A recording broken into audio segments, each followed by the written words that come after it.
বেশিরভাগ নবী রাসূলের একটা সুন্নতের অংশ আপনারা হয়তো শুনেছেন, জানেন। ছাগল চড়ানো, দুব্বা চড়ানো,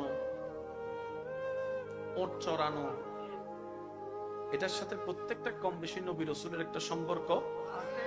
আর একটা কাজ, সেটা হচ্ছে কৃষি কাজ। তো এই দুইটা কাজকে ছোট করে দেখা মানে আমাদের মেন্টালিটি ছোট, আমাদের চিন্তা ছোট।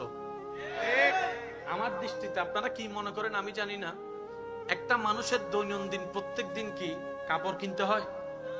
বলেন না ভাই, কাপড় কিনতে হয়, জুতো কিনতে হয়, টুপি কিনতে হয়, ঘড়ি কিনতে হয়, কিন্তু প্রত্যেক দিন একটা মানুষের খাবার দরকার হয়, ভাতের দরকার হয়। আর সে ভাতটা হয় মাটি থেকে কৃষকরা নামার কারণে। তাহলে সারা বাংলাদেশে নয়, সারা পৃথিবীতে যে খাবার চাহিদা, কৃষকরা মাঠে নামে বলেই ঘাম